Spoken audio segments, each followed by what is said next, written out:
后宫嫔妃如何才能晋升？在咱们大清的后宫里啊，生活着一个男人和无数个女人，只要一进宫，大家就都会陷入争抢男人的迷局当中。毕竟不得宠的人在宫里只能遭人白眼，甚至连口热饭都吃不上呀。所以宫里的嫔妃大多数都会选择努力升职，争取早日让自己过上小康生活。不过有的人奋斗一生也还不如人家的初始等级高呢，这又是因为啥？这就跟他们进宫的方式有很大关系了。当嫔妃呢，一般有2种方式，一种是正规统考，也就是选秀，可以参加正规考试的都是8旗女子，人家呢都是从出生起就注定要参加考试的人，没能参加正规统考的人也不必灰心，因为呀，就算做个小宫女儿或者是舞女歌女，也是有机会成为皇帝的女人的。只是人家通过统招进宫的人，初始位分大都不会特别低，所以呢，有的小宫女儿虽然成了皇上的女人，却也只不过是一夜之交，即便努力成为了答应或者常在，那也是连宫斗入场券都拿不到的存在。刚刚我们说可以参加选秀的都是8旗女子，你以为她们是平等的吗？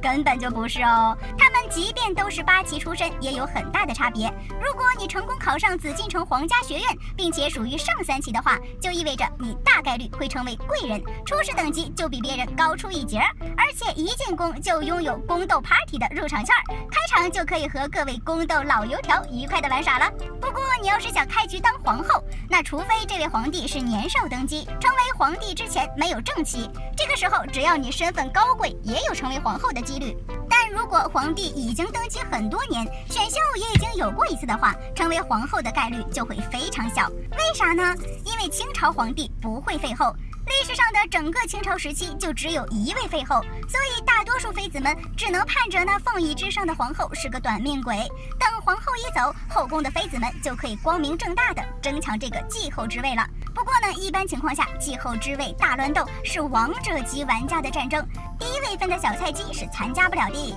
说来说去还是要努力晋升，不然连高级宫斗的入场券都拿不到。说到努力这事儿，就不得不提一下这位秀女出身的佼佼者了。我们叶赫那拉姓甄，作为后来大清朝最有实力的女人，她当时在一众秀女当中却不算是最出挑的。她害怕皇帝不会看上自己，于是呢就想办法买通了一位小太监，让他探听皇上的行程。当晚知道皇上会路过御花园的她，在夜色下寻找自己的丝巾，引起皇帝的注意之后，又表现得十分娇羞。这大晚上的，累了一天的皇帝哪能经受得住这种诱惑？于是他就成功上位。从此之后，经过他的不断努力，基本保持了2年进1次位分的速度，成功走上了自己的人生巅峰。母凭子贵的晋升方式，真的全靠儿子给娘长脸。母凭子贵这4个字在后宫那可是有着不一般的分量呀。如果有人长相在一众嫔妃中不算出挑，人也不是特别的受宠，难道就真的只能熬好多年才能晋升1次吗？不是哦，在后宫只要是有机会侍寝的女人，都可以通过母凭子贵的方式上位，因为天大地大，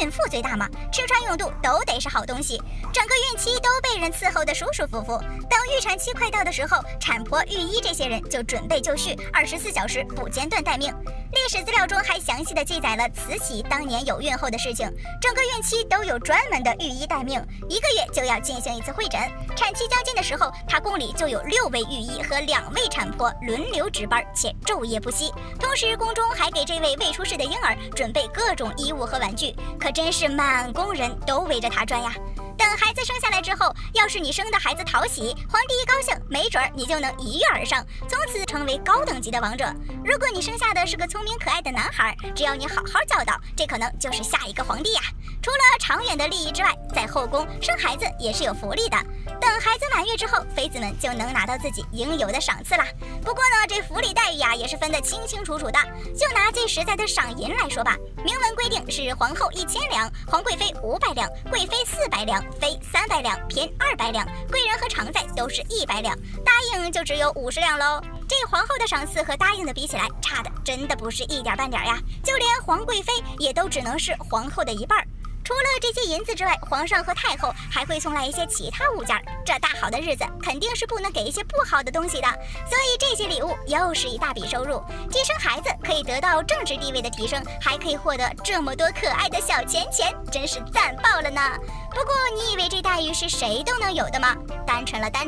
上面的这些待遇给的都是被皇上记住的后宫嫔妃。如果你只是一个宫女，偶然得到了一次皇帝的喜爱，就运气极好的揣上了娃。但皇帝要是根本没记住过你，那你可就完了，因为你没名没分的，很难为自己争取到该有的待遇。毕竟后宫想生孩子的嫔妃千万，你一个被皇帝遗忘的宫女一次成功，他们看着肯定不高兴。在那个等级制度十分森严的后宫，嫔妃想要按死一个小宫女还不容易，即便是这宫女艺高人胆大，成功给皇上添了个孩子，可生母不受宠且身份过于低微的小孩能得到什么呢？恐怕只有其他皇子公主甚至是宫女的欺负。所以母凭子贵是有的，但子凭母贵也是很现实的问题。最明显的例子就是《如懿传》里的大哥永璜，他的生母早亡，在宫里得不到很好的庇佑，就连下人都敢苛待他。后来跟了如懿，永璜的生活水平才直线上涨。后宫里的跳级、越级进封是怎么回事？咱们看过宫斗剧的姑娘们都明白，清朝后宫的进封都是一级一级来的，